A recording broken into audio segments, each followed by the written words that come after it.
Hi guys, so before we get into it, a very quick disclaimer that there will be spoilers today, although I guess I could avoid telling you what happens in the last 5 or 10 minutes, if I remember, but enter at your own risk. So this is a Freddie Francis directed film starring Peter Cushing and John Hurt. It was done by a company called Tyburn. It's not easy to get hold of a good copy of this anymore, sadly. Nigh on impossible, actually. But I'll say more about that at the end of the video. But it's a good time to be revisiting this one because it's pretty much 50 years old at the time I'm doing this recording. It came out in 75.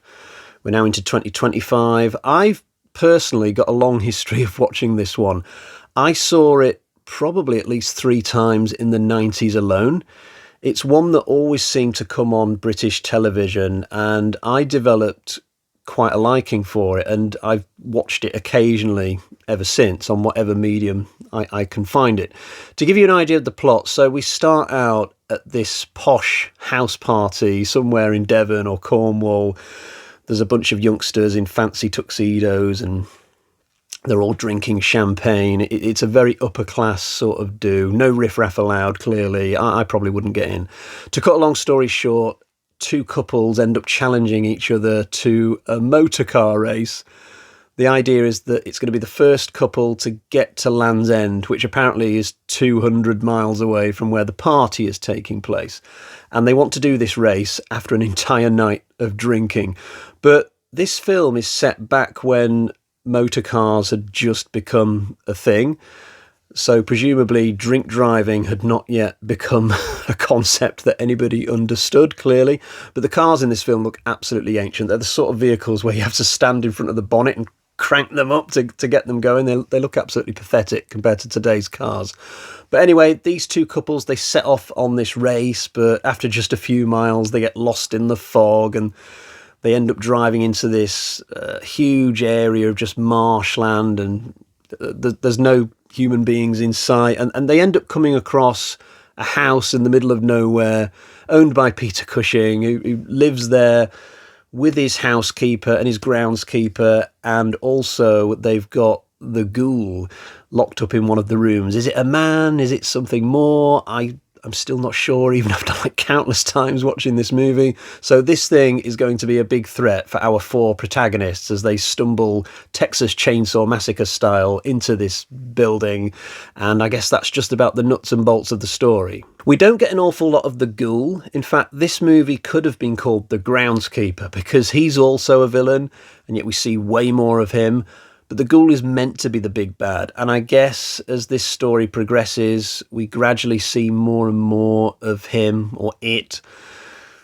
The first thing we see is his dirty feet going down some stairs. He's wearing some sandals that just make him look like Spartacus back from the dead. And then we see his knife, which looks fearsome. It's like some kind of elven knife from Lord of the Rings. It looks really sharp. And then finally, towards the end of the film, we get a full frontal of the Ghoul. And I guess some people might laugh when they finally see what he looks like, but me personally, given that I was probably about 13 when I first watched this movie, I found him genuinely scary. But essentially, it's just a bold guy in green paint. I don't know why he looks like he's just walked out of a Roman epic, but he's genuinely frightening. As a physical concept, I think this villain really works. I just don't understand his deal, why it is that he's happy to be locked up in this room. What does he do? What does he do all day? What's the point of him? That's never clearly defined in this movie. But purely as a killer who murders people, I think he really cuts the mustard. He'd obliterate the mustard with that knife. He'd go straight through the mustard and then straight through the table beneath it.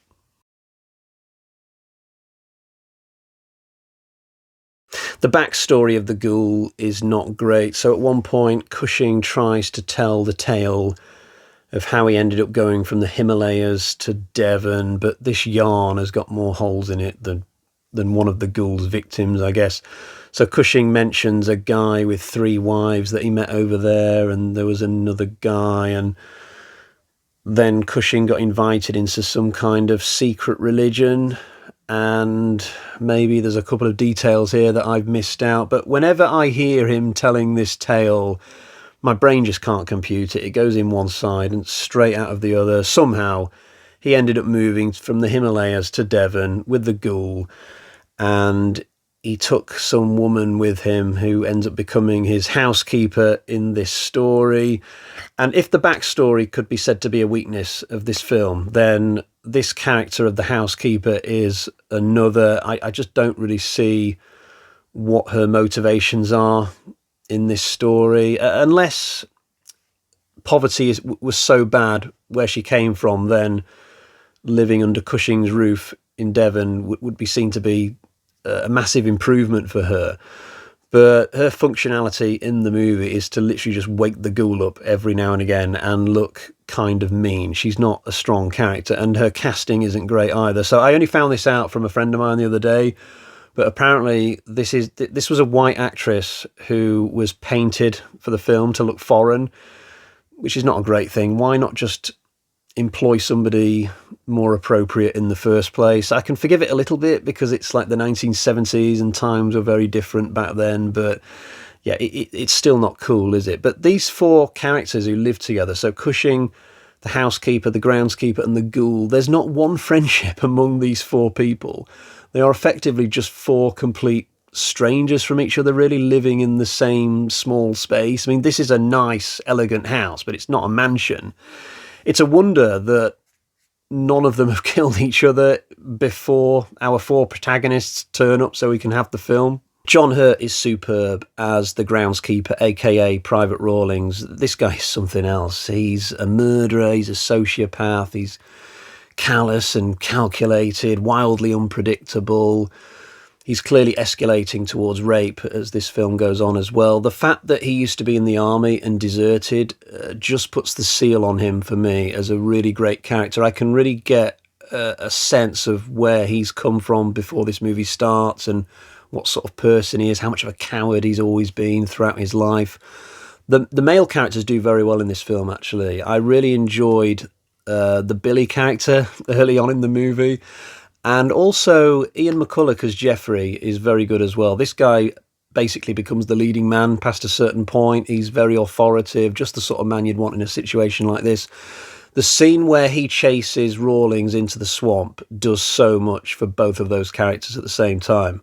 And it's a tense scene anyway, with all the quicksand everywhere. This film just paints such a picture of British geography, especially the southwest of England. Apparently there's all this quicksand and swamps all over the place and thick mists covering the ground, so you're more likely to fall in.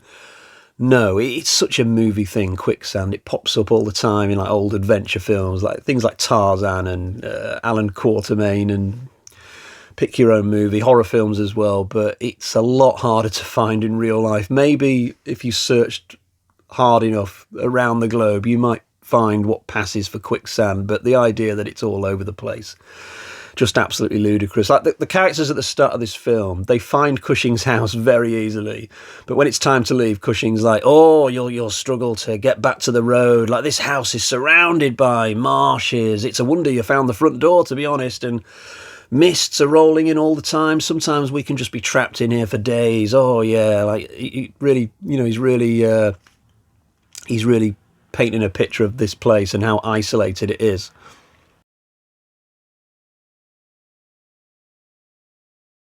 Daphne's sleeping habits are very amusing in this film. So she falls unconscious at one point, then she wakes up, talks to Cushing, then she falls asleep for 3 hours, and the implication is that Cushing plays the violin this whole time. Then Daphne wakes up, and after a little while again, Cushing's like, oh, you're surely really tired, you should go to bed. So this is on top of the 3 hours sleep from earlier and the fact that she's already been lying unconscious. When she gets put to bed, the housekeeper insists on putting a mosquito net around the bed because there are dangerous insects in the local area, apparently, that could come in the window. Come on, in Devon, really? But for all the geographical and historical inaccuracies in this film, it's got a great atmosphere, I will say that, especially when the characters get to the house and Cushing comes into the mix. There's a slightly elongated middle section in this movie where it doesn't seem like there's a lot happening, but the tension is building all the time. and we're just waiting for the Ghoul to make his first appearance. There's a great bit of music that plays. I wrote the name of it down because I couldn't remember it. Toccata and Fugve in D minor. I might have got that middle word messed up a little bit there, do forgive me, but it's a very famous piece of organ music that's got clear horror connotations. This won't have been the first time that it would have appeared in a movie as well, but when you hear that music in this film, it definitely seems to be a very clear signal that the horror is truly about to start. It's really good. Peter Cushing in this seems to really enjoy his music. He plays the organ and the violin. Music and watching young women sleep seems to be his two favourite hobbies. Overall, though, I still really like The Ghoul. I'm a massive fan of this. And I know it might seem like I've taken the mickey out of it quite a bit, but this is one of those films where I could find 30 small things wrong with it and it wouldn't change my overall opinion. I just think there's a lot on offer here. This is a damn good chiller for me. Not just one, but two great villains. All the protagonists are very likeable, which doesn't always happen. It's a little bit strange that we see way more of Daphne in the film than Angela, given that Angela goes on to be the final girl. It's just a little quirk of the script, I suppose.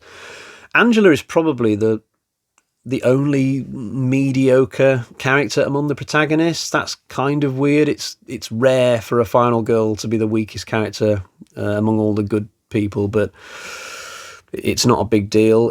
Like I said at the top of this video, though, it is very hard to get hold of this. I don't think there is any official DVD or Blu-ray for this. It's absolutely crazy. It's something to do with the rights of the film and the owner of those rights not wanting to sell because he doesn't think that he's ever been offered a decent enough price. But hopefully at some point in the future that will change one way or the other. You can watch the film on YouTube, but the quality of the version on there is not that good. I'll warn you about that. Now, for somebody like me who has seen the film like countless times before in the past, I don't mind the low quality of the YouTube video because I just really want to watch the film. And after 10 or 15 minutes, my brain sort of gets used to the bad audio and the bad picture quality. But if this is your first time watch, then it might be really off-putting. And the only thing I can say to you is, well, just persist, and I think your brain will get used to it after a little while, or it might just not be for you. But I do hope at some point we will see a proper re-release or first-time release of The Ghoul, because that would be fantastic. And I genuinely think that this film is worth that.